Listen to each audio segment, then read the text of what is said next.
මම සංජය මහවත්ත කැඳවුම්කරු සිවිල් බුද්ධි පෙරමුණ මාධ්‍යමයට පැමිණි මාධ්‍යවේදීන් ඉතාමත් ආදරයෙන් පිළිගන්නවා.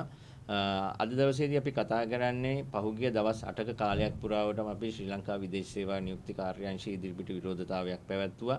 ඒ වගේම ඉදල් අරගෙන විරෝධතාවය පැවැත්තුවා, ලීෆ්ලට් බෙදලා විරෝධතාවය පැවැත්තුවා. මේ විරෝධතාවය පවත්වන්න හේතුව වුණේ ශ්‍රී ලංකාවේ විදේශගත ශ්‍රමිකයන්ගේ ඒ අහිංසක දුප්පත් ගෘහ සේවිකාවන්ගේ මුදල්, ඒ වගේම ඊශ්‍රායලයට කොරියාවට යන අපේ තරුණ ශ්‍රමිකයන්ගේ, අපේ සහෝදරවරුන්ගේ මුදල් මේ විදේශ සේවා නියුක්ති කාර්යාංශයේ නිලධාරීන් මංකොල්ල කාලා තියෙනවා. ඒක පැහැදිලිවම ඔප්පු වෙනවා පහුගිය කෝප් කමිටු වාර්තාව මගින්. කෝටි 200කට ආසන්න ප්‍රමාණයක්, ඊටත් වැඩි 232ක් ඒ දැනගත්ත ප්‍රමාණය, විගණකාධිපතිතුමාට අහුවෙච්ච ප්‍රමාණය, ඒ අහුවෙච්ච නැති ප්‍රමාණයක් බැලුවොත් එහෙම මට හිතෙන්නේ මේ යන විදිහට කෝටි 1000ක්වත් මුන් ගහලා තියෙනවා. එතකොට අපි කියන්නේ පැහැදිලිවම මේ ගහන ගැහිලි වලට සම්බන්ධ වෙච්ච මේ පහුගිය ආණ්ඩුවේ හෙන්චයියෝ ටික වහාම ඉවත් කරන්න කියලා. විශේෂයෙන්ම සාමාන්‍ය අධිකාරීවරයා මෙතන ඉන්නවා. සාමාන්‍ය අධිකාරීවරයාත් එක්ක ප්‍රධාන විමර්ශන නිලධාරීවරයා ඉන්නවා. නියෝජ්‍ය සාමාන්‍ය අධිකාරීවරු කිහිප දෙනෙක් ඉන්නවා.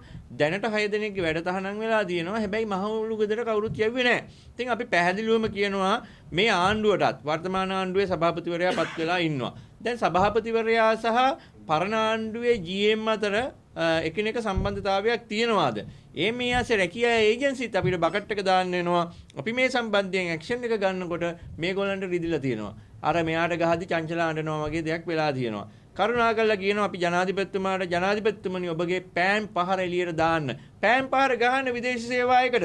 එහෙම නැත්නම් ඔබතුමාගේ ආණ්ඩුවට පළවෙනි මේ මිනි පෙට්ටියට පළවෙනි යන්නේ ගහන්න ඔබතුමාගේ විදේශ සේවා නියුක්ති කාර්යාංශයේ ඉන්න සභාපතිවරයා.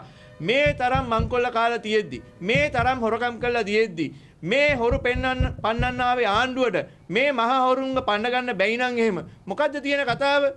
ඊළඟ සතිය අපි ලෑස්ති වෙලා ඉන්න ඔබතුමාගේ පෑම් පහර මේක අත ලියවෙන්නේ නැත්නම් එහෙම අපි ගේනවා මාතරින් කට්ටඩි, හොඳ කට්ටඩි ටිකක් ලෑස්ති කරලා තියෙනවා. හොඳ දුම්මල ගහන්න ගණනාවක් අපි ලෑස්ති කරලා තියෙනවා. දැන්ටමත් ඒගොල්ලන්ට අපි බුකින් එක දාලා තියෙන්නේ. මුම් පන්නන්න බැයි නම් දුම්මල ගහලා තමයි අපි පන්නන්නේ ශ්‍රී ලංකා විදේශ සේවා නියුක්ති කාර්යාංශය ඉස්සරහා.